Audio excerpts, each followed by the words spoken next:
Kita semua pernah lihat kan, harga saham naik turun gila-gilaan. Dan kita jadi bertanya-tanya, apa sih yang sebenarnya bikin harganya gerak? Gimana caranya sebuah perusahaan bisa super berharga hari ini? Besoknya nilainya anjlok. Nah, di sini kita akan bedah bareng-bareng misteri di balik bagaimana sebuah saham itu mendapatkan harganya. Oke, kita mulai dari sebuah cerita yang luar biasa. Coba bayangin deh, Anda investasi $10.000 di perusahaan bernama America Online atau AOL di tahun 1992. Cuma 7 tahun kemudian, di 1999, uang itu bakal jadi $10 juta. Gila kan? Keuntungan yang bisa mengubah hidup. Tapi, cerita ini juga nunjukin sisi lain dari pasar saham, yang liar dan nggak bisa ditebak. Dannya, kutipannya benar-benar pas banget. Sumber kami menggambarkannya persis seperti itu. Perjalanan roller coaster yang seru dan seringkali menegangkan.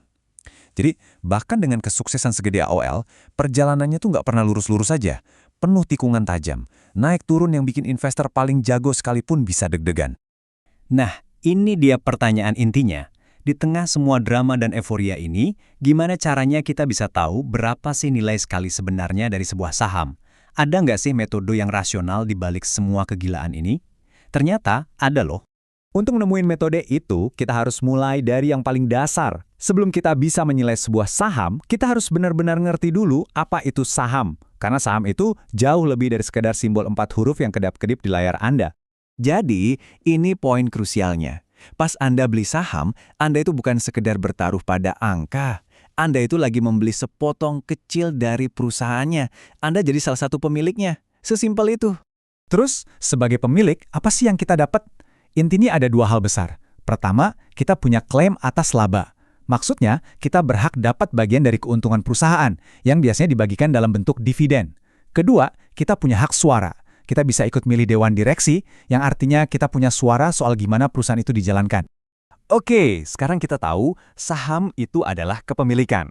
Pertanyaan berikutnya, gimana dong para investor menghitung nilai dari kepemilikan itu? Jawabannya, semua berujung pada satu prinsip inti yang sangat kuat. Ini dia ide besarnya. Nilai dari aset apapun, mau itu gedung, obligasi, atau saham, ditentukan dari semua uang yang diharapkan bisa dihasilkan aset itu di masa depan. Kata kuncinya di sini adalah nilai sekarang. Artinya, kita harus ingat kalau uang yang kita punya hari ini itu lebih berharga daripada jumlah uang yang sama di masa depan. Kenapa? Ya karena uang hari ini bisa kita puterin lagi buat menghasilkan lebih banyak. Salah satu cara paling umum buat menerapkan prinsip tadi itu lewat yang namanya model pertumbuhan dividen. Kedengarannya rumit, tapi idenya sebenarnya cukup sederhana kok.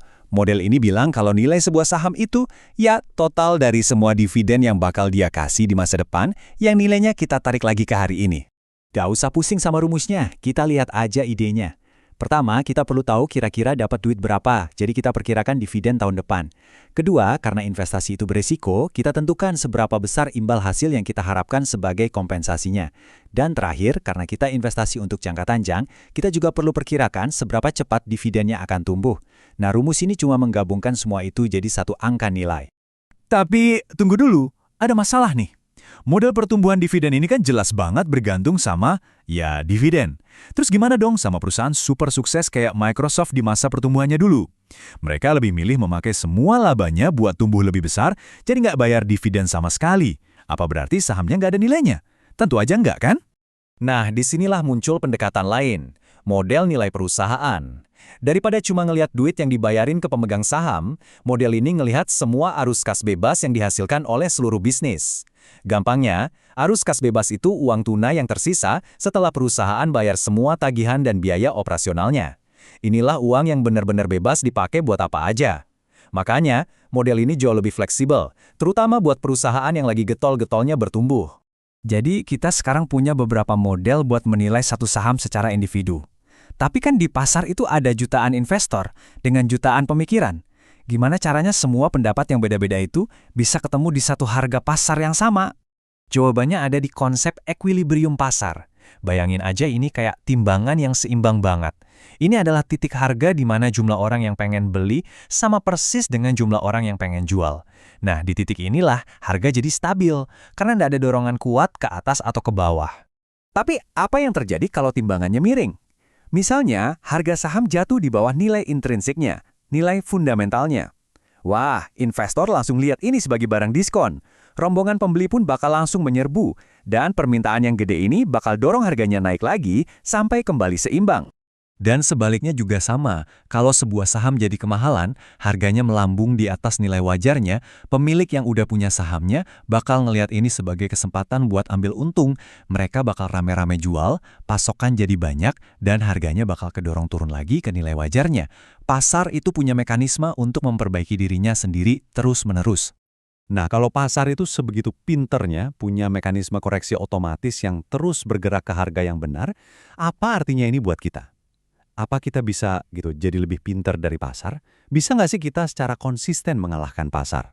Ini membawa kita ke salah satu ide paling kuat dan paling kontroversial di dunia keuangan, hipotesis pasar efisien. Intinya, hipotesis ini bilang karena ada jutaan analis pinter yang mantengin setiap saham, semua informasi publik yang penting itu udah langsung tercermin di harga saat ini. Dengan kata lain, nggak ada yang namanya saham murah atau makan siang gratis yang bisa kita temukan gitu aja. Hipotesis ini ada 3 level. Bentuk lemah bilang, ngeliatin grafik harga masa lalu nggak akan bantu kita nebak masa depan. Bentuk setengah kuat bilang, bahkan kalau kita baca semua laporan keuangan pun, kita nggak akan dapat keuntungan lebih. Dan yang paling ekstrim, bentuk kuat, bilang bahkan info orang dalam pun nggak akan ngebantu. Walaupun ya, di dunia nyata main pakai info orang dalam itu ilegal, tentu saja. Dan ini membawa kita ke pertanyaan terakhir. Kalau pasar memang seefisien itu, lalu apa yang membedakan investor legendaris dari yang lain? Apakah konsisten memilih saham pemenang itu adalah hasil dari skill yang luar biasa, wawasan yang mendalam, atau pada akhirnya cuma soal keberuntungan semata? Ini adalah pertanyaan yang terus jadi perdebatan panas di dunia investasi sampai sekarang.